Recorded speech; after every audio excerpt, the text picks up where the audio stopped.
Hey everybody, Sean here with Record Store Day Black Friday pickups, and I didn't get too much. But hey, I'll show you what I got. I got one special release, and that was the Isaac Hayes Soulful USA, The Spirit of Memphis. And here it is. And I have to say, don't buy this album unless you're a diehard fan. It's like half of it's good. It did not need to be a double album whatsoever. For instance, on the first side of the first record here, the sole songwriter, sole producer side, so it's not him doing stuff, but other people. Like, it has a nice Otis Redding tune, Sweet Lorraine, the Charmels or Carmels, I'm not sure, I'm not familiar with the band. Before this, As Long As I've Got You, Soul Children, Sweeter He Is. Then it's either the David Porter or the Billy Eckstine. It's like kind of Tom Jonesy, and I'm just not into it. In the same case with a lot of the other ones, I'm just not into it. Some of it's that like slow kind of grooving, like making love music or whatever you want to call it, but it just kind of comes off as boring. And I like funk, I like all sorts of rhythm and blues and that kind of stuff. Great write up in there, but not worth it just for the write up. You can look that up on Wikipedia. So don't pick this album up unless you're a diehard Ike fan. Good pressing, everything sounds good, but just the tunes aren't that great. It did not need to be made into a double album for sure. Like, it could have been a really solid single album, and it would have been cool. It's on Stax Craft there or whatever. No fancy color, unfortunately. I was hoping it was going to be. There's a couple tracks, first time on vinyl, if you guys are interested in that, though. Hung Up on My Baby, the extended jam, and You've Made Me So Very Happy on the Jam Master side. But yeah, not too happy about that. But something I'm happy about is this. This is a reprint of Ruben and the Jets, which is really cool. It's by the Mothers of Invention, if you weren't familiar. Kind of as a garagey doo-wop 50 sound, or whatever you want to call that. Hilarious write-up on the back here about how about the story of Ruben and the Jets and how Ruben's not even in the band anymore because he just wanted to fix up his car because his girlfriend said he had to fix up his car, You got to do it, man.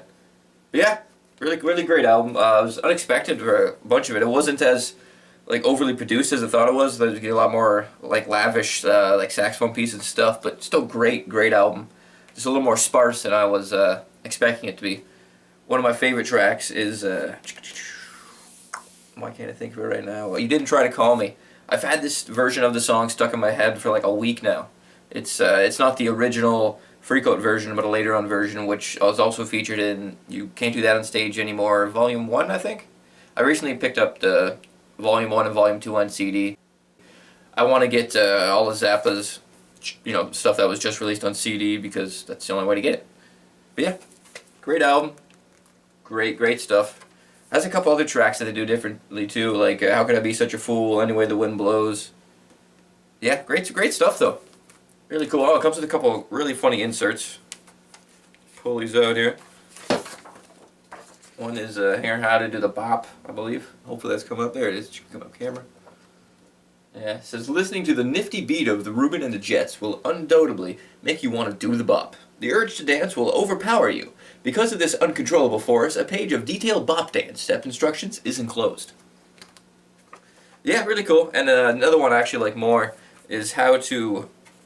It's a hairstyling one. How to comb and set a jelly roll. Which is really neat. Shows you all the steps. It's funny, actually, my mom's a hairdresser, and I showed this to her just for her to get a kick out of it. She first thing she saw, there's just like a big dick on there. She's like, why are you showing me this? But then she realized that it wasn't a giant dick, just the guy's nose. But yeah, funny story about that, I guess. But yeah, great album. Definitely worth picking it up. I got this fairly cheap too, and this is a reissue, and it sounds great. Really crisp. And last but not least, I haven't listened to this because I'm waiting for December 1st, and you'll see why. And I've been wanting to get this for a while. I've just been waiting for the right time because last couple times I've seen it was in the middle of summer, and it's I'll wait till it's a bit more Christmas time. But this is one of my favorite Christmas movies. One of the ones I always want to watch every year, and that is Charlie Brown Christmas, the Vince Guaraldi Trio. That's some of my favorite tracks in there, like Skating, Simple Track. And this has the fancy special green vinyl pressing. I have opened it up though, and I'll show this to you. It'll probably look funny though because the green screen. I'll turn it off right now so you can see this thing properly because it is freaking amazing. Translucent, kind of. Oh yeah, it's translucent. Really cool. This is Definitely one of my favorite colored vinyls now. I really just wish to do more colored vinyl. Just because I get a kick out of it, you know? What can I tell you? I'm a pretty shallow guy. I only like appearances. But yeah, no, I always get a kick out of it. Like I was saying, I wish the Isaac Hayes was, especially, the album was not worth it. Don't pick it up unless you're like a die-hard Isaac Hayes fan. But can't wait to listen to this on December 1st. Definitely gonna do it then. Ruben and the Jets, awesome. Yeah, and that's what I picked up.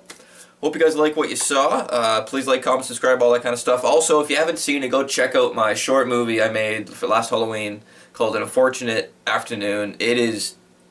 I'm really proud of it. Yeah, just go check it out. I'd be really happy if you did. And have a good one.